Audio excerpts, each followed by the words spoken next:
we are living in the age of awakening.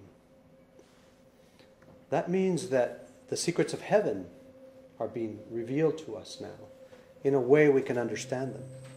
It's a dispensation from heaven that at each cycle of humanity we get little pieces of information and wisdom and love that fortify our life.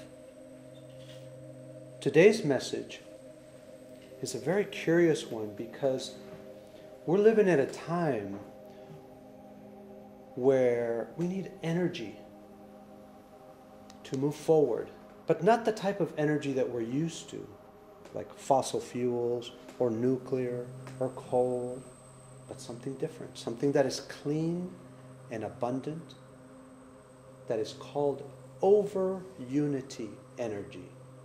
That means that whatever you put into the system, it gives you back multiple times more.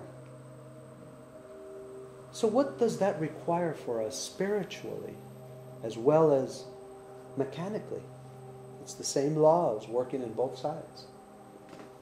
In the readings today, we saw the story in Isaiah about Jesus feeding such a multitude with just a few loaves of bread and a few fish.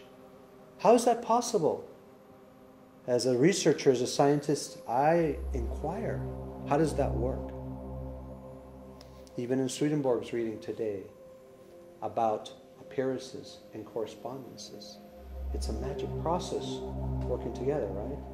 So let's take a look at an idea here, because there must be a physics and there must be a math to giving. Imagine if we learned how to calculate in that. When you have a thought that is uninterrupted in your head, that means that you can hold that intention clearly in your heart for 17 seconds. Whether it's a thought of sending healing energy to Christine, or a clear thought of love to bring peace on the planet,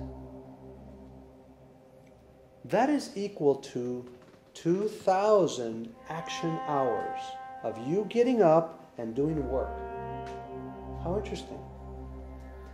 If you can hold that thought in your mind and in your heart for another 17 seconds, it's 34 seconds, the equivalent in action hours gets multiplied by 10. That's 20,000 action hours equals to 34 seconds of pure thought. And it goes on from that. The next threshold, the third set of 17 seconds, is an explosion of action hours energy around the world. So imagine when you can consciously hold a thought in your heart that is of service to others. There is some beautiful love and wisdom at play here that requires our faith for it to work. Because if you don't believe that any of this is real, then obviously everything falls apart, right? If I don't believe that the Lord's providence is energizing, powering our charity, then it doesn't work. So what the readings today are inspiring us is to have a clarity of intention. I want to feed 5,000 individuals.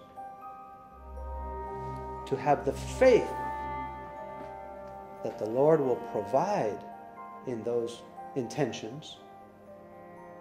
And then you turn your use into action.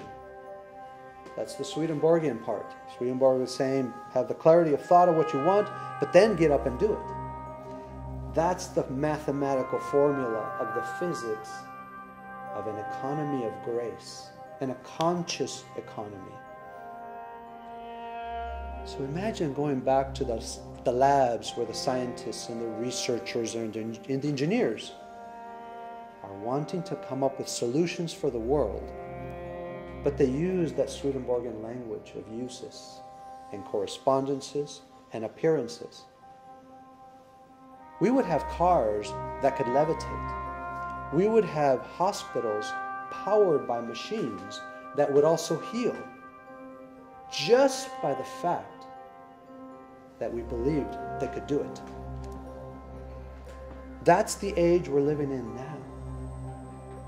That's the revealing of the truths of heaven, the secrets of heaven, and putting them in our daily life. It's a simple act of focus, heart, that brings the love and wisdom together and turns into this over-unity of free energy. I always wanted to know, how does abundance work? How do we get a lot of results from a small input, right? And the answer was right there in front of me. Swedenborg was giving it to us. The scripture was giving it to us. And this is very new for me. How interesting. So how does that play out in teaching others about this? Especially those who are really caught up in the hells, right? And I have this one interesting observation, and that is that evil has no creativity, no imagination. When you are of service to self, when you are corrupt to the point where you cannot see beyond your own greed, your own needs, you're not able to enter into faith directly, into belief. So for example, let's just say I was running a multi-billion-dollar pharmaceutical organization that benefited from people having cancer, from people being sick. And if we could just keep them alive long enough for them to consume lots of chemotherapy and drugs, then I would become a $1 trillion organization. But what if the creativity was there to be of service to humanity, to truly heal individuals? A person coming from that fear and lack would hoard, they would control. That's what we're exhibiting right now in our governments and our corporations. But a leader who's coming from abundance and faith would be given that divine creativity from heaven to see that you could actually make more money if you were of service to humanity. You would have more power in your governments, in leading people. More people would follow you if you practiced that overabundant, over-unity, creativity of charity. So one of the things that is being asked of us right now is to imagine, how would the military be de-weaponized so it's of service to humanity? Imagine a military that is doing public service projects to bring in clean water, to feed every city. Everywhere we have a military base in the world could be turned into a humanitarian act. And that would bring true peace to the planet, not the weaponization. A beautiful artifact of things that come from charity, things that come from service to others, is that they cannot be weaponized. If scientists were in the lab creating a quantum nuclear bomb made out of charity, of love and wisdom and understanding, you could explode that thing and suddenly the trees would start bursting with flowers. People's bodies would be energized into health. Our thoughts would be inspired to connect with each other. Because you cannot weaponize this new revealing that heaven is giving us right now. How interesting, isn't it? So, the last part I wanted to leave you with is that those engineers and scientists and pharmaceutical researchers right now that are trying to figure out how to move humanity forward. Let's send them that love intention so they can be connected to those secrets of heaven that are being revealed right now. Because we cannot understand them if we don't connect.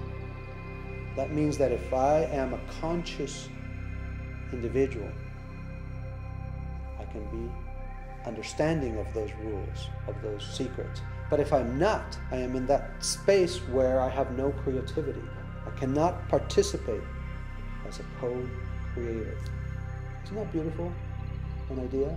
You have to be a conscious scientist today. You have to be a conscious engineer, a conscious firefighter, a conscious doctor in order to truly unfold heaven on earth right now.